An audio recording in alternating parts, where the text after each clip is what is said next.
primeiro lugar, o convite. É sempre um prazer falar de alimentação, de nutrição. E é um prazer estar aqui mais uma vez, né, participando desse projeto do Laço de Amor. Então, agradecer de coração o convite, o carinho que sempre recebo das pessoas queridas do meu coração.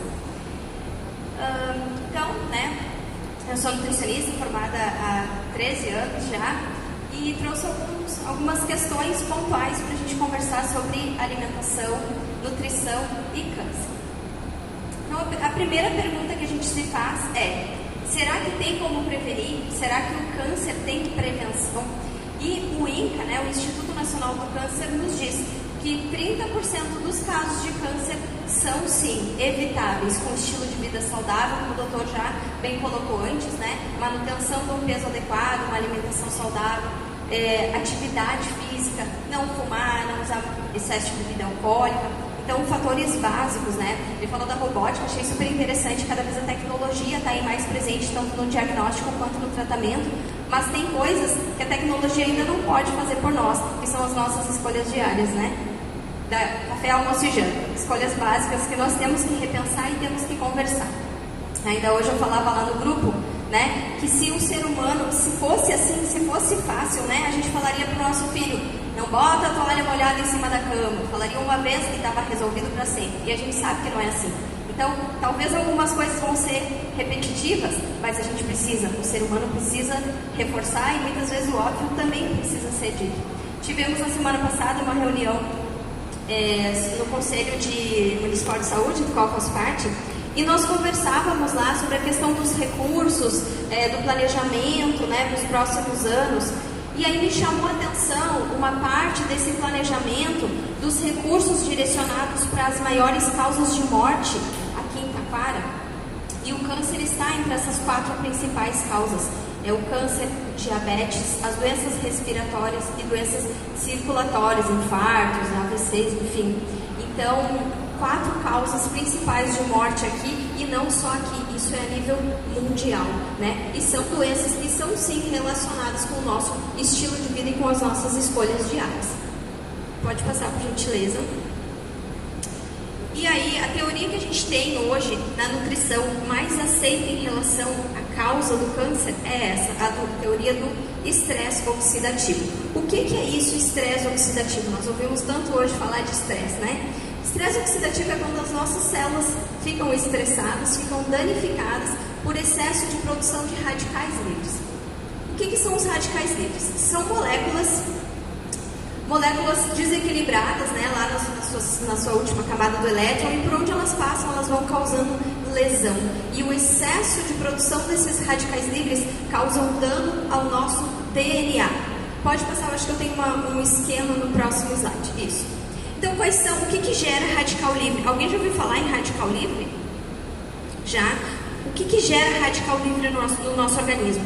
O nosso próprio metabolismo, a respiração, né? É fisiológico, gera radicais no nosso organismo. O cigarro, a radiação, a poluição, o excesso de sol, a inflamação. Então, tudo isso, né? E o excesso da exposição ao qual todos estamos aí diariamente por causa de agrotóxicos, por causa de ultraprocessados, de excesso de aditivos na nossa alimentação, tudo isso vai agredindo o nosso sistema, gerando estresse oxidativo, causando dano ao nosso DNA, e essa é a gênese não só de vários tipos de câncer, mas também de outras doenças crônicas degenerativas, como o mal de Alzheimer, por exemplo, como o envelhecimento precoce, que hoje tanto também é falado, né? Então nós temos sim, o nosso corpo tem condições de combater esse excesso de radicais livres, desde que nós demos condições para esse corpo produzir essas enzimas, essas substâncias, né,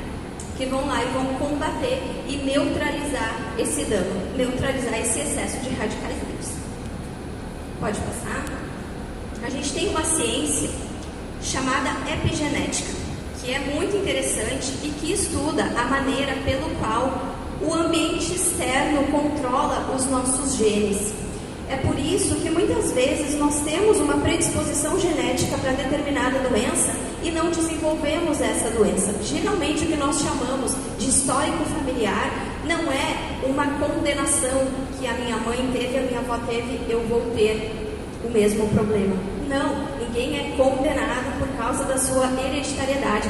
O que acontece é que nós repetimos os mesmos hábitos aprendidos. Eu faço o que a minha mãe fazia, o que ela aprendeu com a avó, com a bisavó, então a situação vai se repetindo. Eu sou um exemplo vivo disso. Eu venho de uma família de obesos. A minha família, quase 100% das pessoas são obesas. Mas eu sempre tive esse olhar, esse cuidado com a alimentação, eu sempre fui muito ativa. E se eu fosse depender só da minha genética, né, e repetisse esses mesmos hábitos errôneos, provavelmente eu também seria. Mas a epigenética é a ciência que nos mostra que nós podemos, epi significa sobre. Então, as nossas escolhas têm sim o poder de silenciar genes ou de fazer com que sim eles se expressem negativo ou positivamente, né?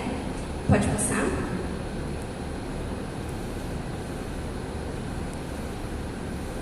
E aí a gente tem na nutrição uma palavra que chama quimioprevenção.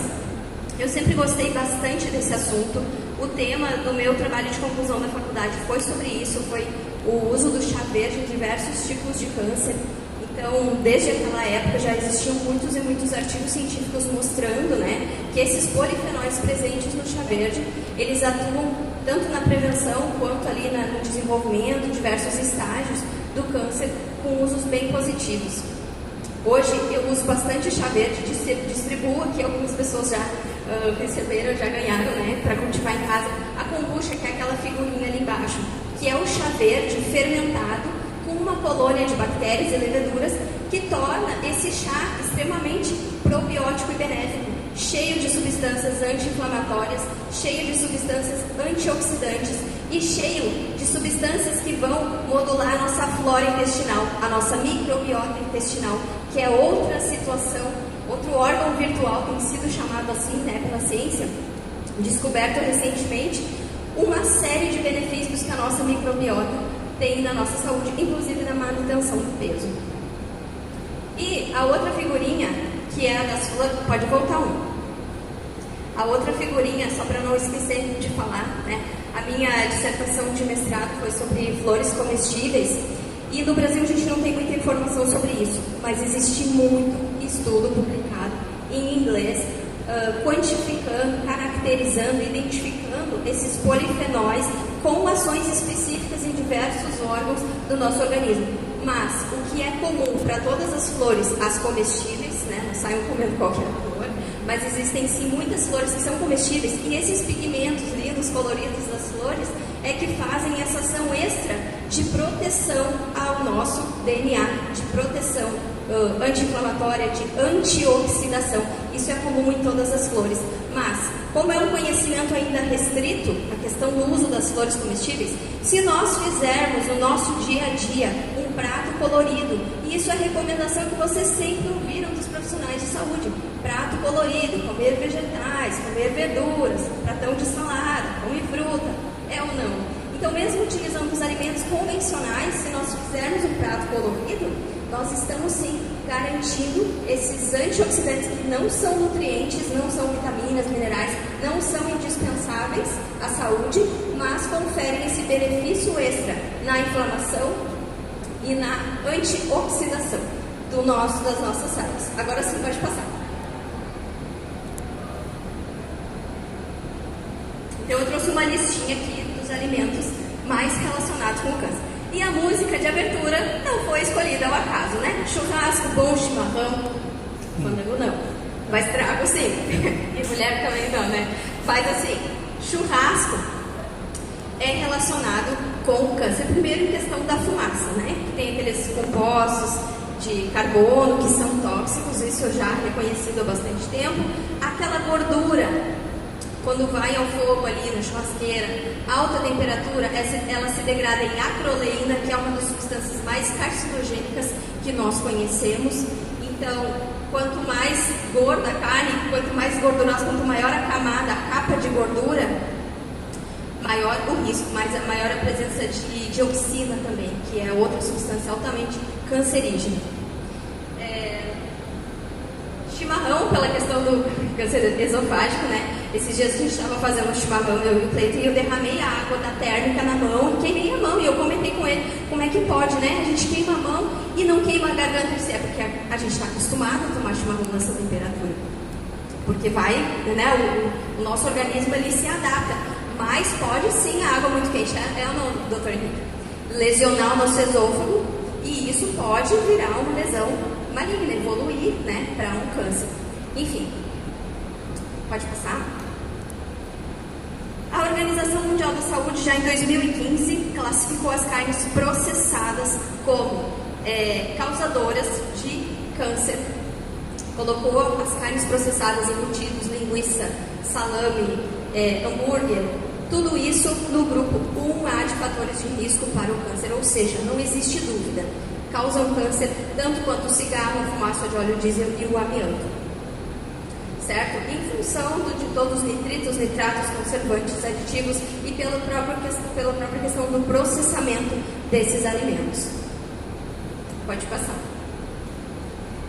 Açúcar refinado, né? Isso aí também é indiscutível. Tem dietas para tratamento de câncer, tem dietoterapia, tratamentos dietoterápicos desenvolvidos para tratamento que corta totalmente 100% o açúcar e ainda faz uma dieta com baixo carboidrato e, né, os pacientes respondem bem. O açúcar, ele rouba nutrientes do nosso organismo, ele rouba minerais, o açúcar refinado, e justamente aqueles minerais que nós precisamos nas reações de antioxidação. Então ele vai desgastando o nosso corpo, vai acidificando também, enfim, não precisamos de açúcar. Amamos, né? Mas não precisamos. Batata frita, um dos alimentos mais carcinogênicos. Por quê? O amido, quando em alta temperatura, e o óleo da fritura pode ir até a 300, mais de 300 graus. Esse amido se degrada, se transforma em acrilamida, que é outra substância também altamente carcinogênica. Sabe aquela torradinha que a gente adora? Bota o pão na torradeira, fica aquela casquinha crocante? É a mesma coisa. Acontece ali uma reação química chamada reação de Maillard, que faz o carboidrato reage com a proteína, dá aquela crocância que a gente adora, mas é um composto que é cancerígeno.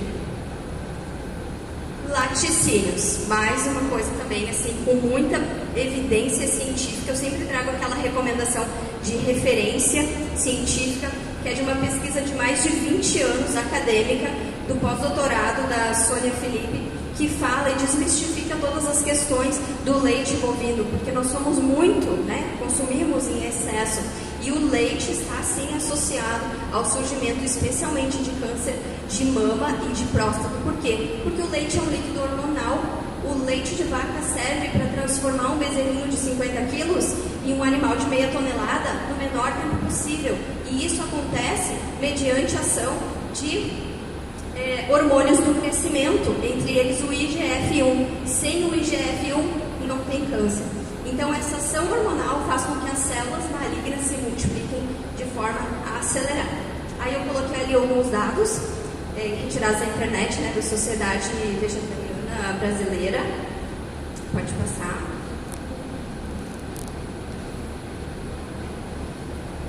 Aqui eu trouxe alguns dados também de um relatório recente que saiu da Organização Mundial de Saúde. E olha isso que impactante, né? A Organização Mundial de Saúde diz que a alimentação pode salvar 5 milhões de pessoas todos os anos. Se as pessoas comessem mais fibras, mais fitoquímicos, tivessem uma alimentação mais colorida, com mais verduras. Quem aqui, levanta a mão, bem sincero, quem aqui come mais de 6 porções por dia de frutas, verduras e legumes? Uma, duas pessoas. Eu vejo isso todos os dias no consultório, atendendo pacientes. Nós não consumimos nem o mínimo, nem o básico que nós precisamos para manter o mínimo da nossa nutrição. E isso está se perdendo cada vez mais, porque a correria é melhor o prático, o pacotinho. A gente desembala demais e descasca de menos. E esse é um resgate que nós precisamos fazer, né? O quanto antes. Então, esse relatório achei bem interessante trazer esse dado. Por quê? Porque ela nos diz que uma alimentação com mais vegetais, ou a base de vegetais, evitaria esse número de mortes enorme anualmente. Pode passar. E E por último, eu trago essa mensagem aqui também da Sociedade Vegetariana Brasileira, da minha camiseta aqui, esse slogan, né? A campanha Vegetarianismo contra o Câncer, a prevenção começa pelo prato. Pode passar, acho que agora é o último.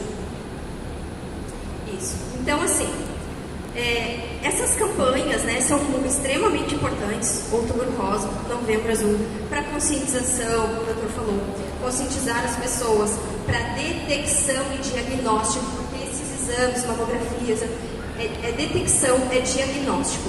A prevenção começa pelo prato. Então não adianta fazer exame e continuar fumando, bebendo, comendo churrasco, carne gorda e batata frita e achar que está prevenido porque está fazendo o exame certinho. Não, nós temos a nossa carga e a nossa dose de responsabilidade sobre a nossa saúde. Nós não podemos delegar escolhas que só cabem a nós para ninguém, nem para o médico, nem para o nutricionista. Nós temos que ter mais autonomia e isso vem com o conhecimento da importância da alimentação, da prevenção não só do câncer, mas de sobrepeso, de obesidade, de diabetes, de outras doenças crônicas, né, que vão surgir em decorrência de maus hábitos. Então, para finalizar, coloquei uma frase que eu gosto muito, é uma frase muito importante para mim. Saúde não é tudo, mas tudo é nada sem saúde. Muito obrigada.